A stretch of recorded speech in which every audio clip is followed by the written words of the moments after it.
I'm Dylan. I'm Sam, and today we are telling you the story of how Dylan asked me out and our first date.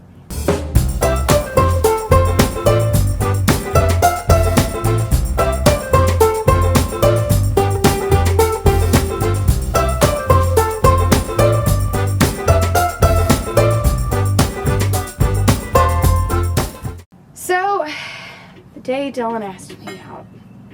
So it was actually the day after we met, and he had my number, and he had he had been texting me, and I had been texting him, and our friend who had introduced us had messaged us asking if we wanted to come over for a bonfire because it was Labor Day weekend, and we had Monday off. So might as well, because And so... Well, and at the time I was texting her, we were talking. And my parents and I have always had a general rule. Now, I set up the rule that I said that anyone that I'm interested in going on a date with or hanging out with privately, that I would like them to meet this person. Not so much because I need their approval, it's more because I would like their opinion. Because sometimes it could be a scary situation, it could be a person that could be a scary person, and maybe I've got like those rosy colored glasses on and I would like a second opinion. So I always have the person who I'm going out with meet my parents. And it's also a good test for them to see how far they're willing to go, even for a date. So I had texted him and I said, hey, do you mind before we go meeting my parents? Just so that they know that I'm with a safe person. And I was like, yeah, that's fine. I like people. I'm okay with meeting your parents. I understand the rule. Because, you have to be safe out there because the world's not what it once was. The parents are not going to like you at first, right? Because you're taking their baby girl away from them, and they're protecting, so you have to just And the really funny thing is that both of my parents liked him right away. And I was still in the phase where I was trying not to like him. I had told my mom, I'm like, he's a cat person. I don't know if I can do this. And she was like, I don't know, maybe you should give him a chance. And I'm like, I don't know if he's that, like my type.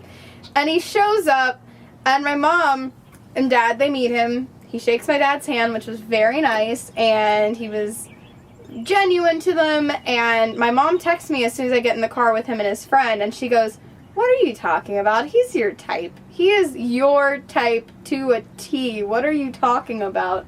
He is sweet. He is genuine. He wears glasses. He's good looking. He's your type, Sam. What are you talking about? So we go over to his friend's house. For the bonfire. We're sitting around the bonfire, and they, of course, they're going to let us be by ourselves so we can talk. And we're going on, and, she brings up the cat, and I'm like, no, that's my friend's cat. I'm not a cat person whatsoever. You have a dog. I have a dog. As I was holding a picture of my beloved Heavenly when she was a puppy on the phone, and she goes, oh, okay. And then she starts being a little flirty, and for some reason my boys thought I was nervous. He was. Which I was, but I was fine. Like, I was nervous, but I was doing really well for being nervous. They thought I was too nervous and needed a little something to lighten up. No drugs, alcohol. So they gave me... Have y'all ever had Tin Cup? It is a really whiskey. strong whiskey. And our lovely friend Matt, we love you, Matt, decided that it was a good idea to give him like this much Tin Cup and like this much Coca-Cola. And he's like, here's some sugar. You drink this Coke. I'm like, okay. So I'm sitting there drinking. I'm like, this does not taste like original Coke. I'm like, them son of a bitches. And he doesn't tell me, and I'm completely blissfully I'm not going to be like unaware. I'm not going to be like, we're at a bonfire, so I assume she had a drink in her hand. So I'm like, I had been handed a beer. I was like, screw it, I'm going to drink this shit. So he's like that. We all get around and we play. I don't think you remember much after that. We were playing Cards Against Humanity. We played Cards Against Humanity, and I could tell when the liquor hit him because we also did shots. I always say I'm only drinking one too because we gotta make sure we get her home.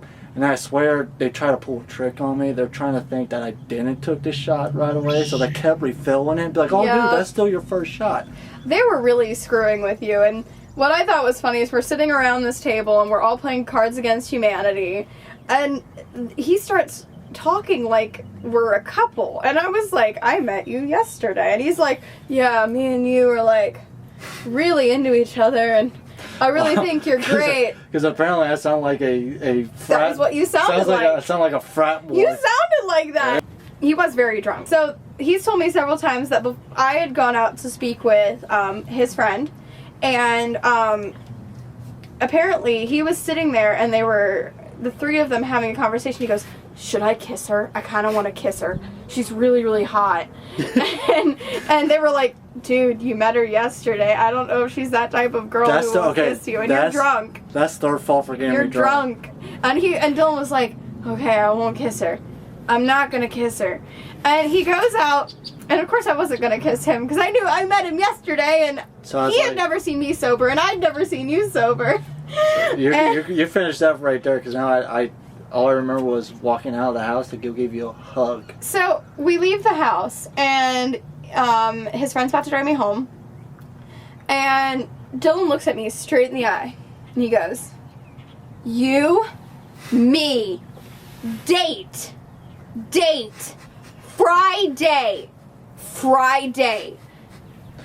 it, movie, because we were going to go see it, me, date Friday. Sound like I was trying to communicate with E.T. You kind of were. And I got enough that you were asking me out on a date to see it, E.T. the movie. Phone home.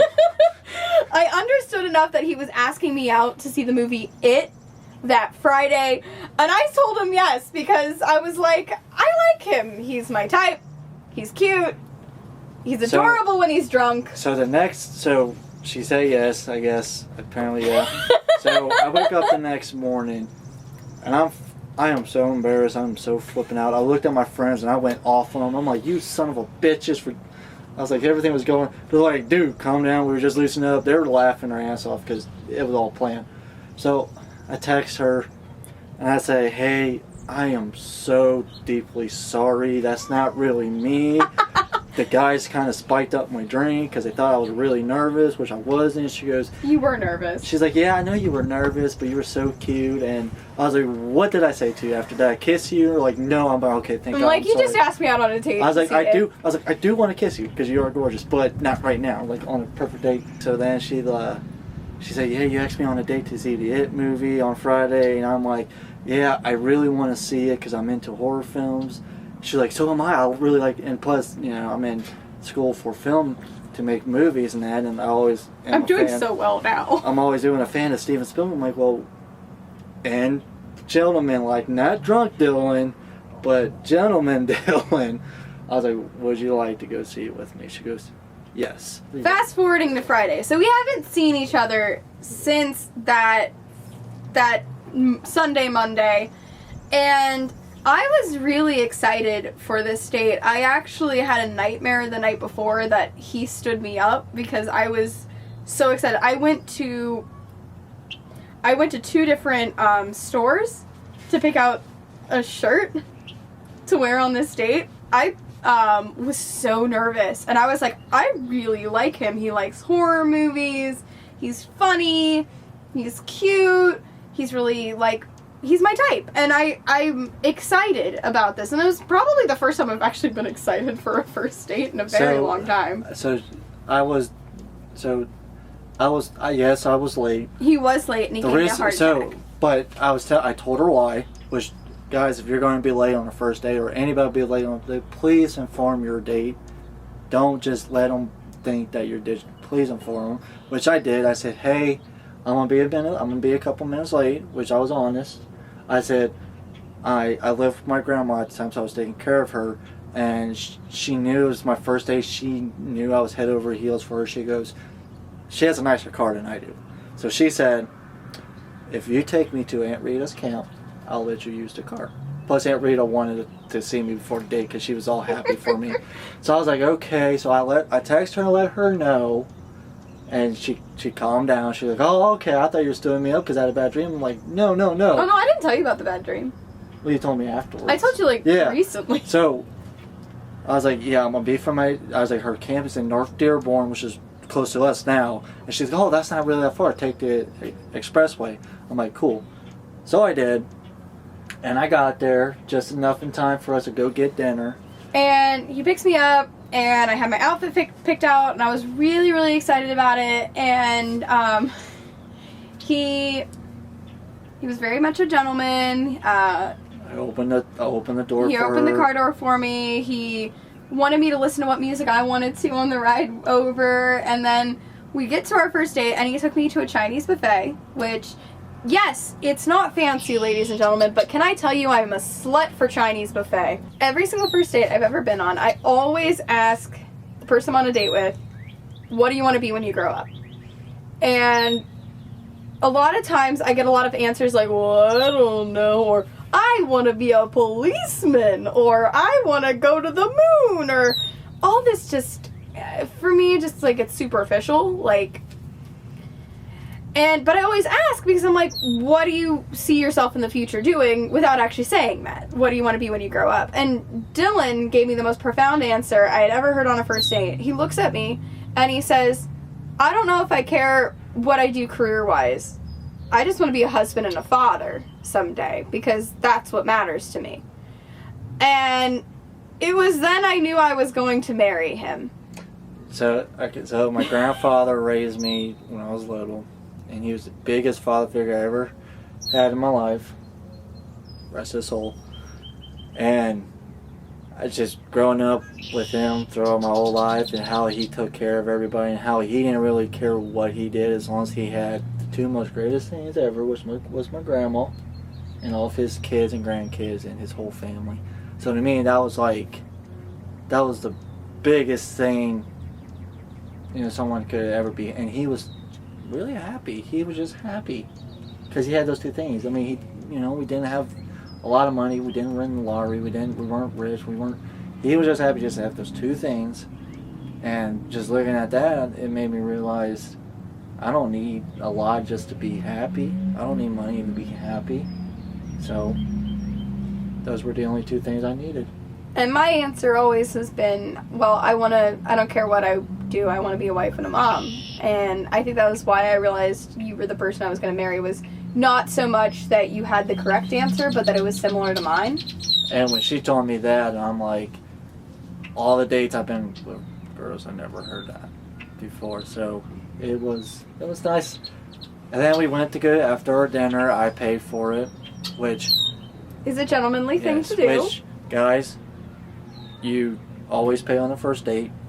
Second date, you guys talk about it. It's your choice, but it is okay if you don't pay for all the dates.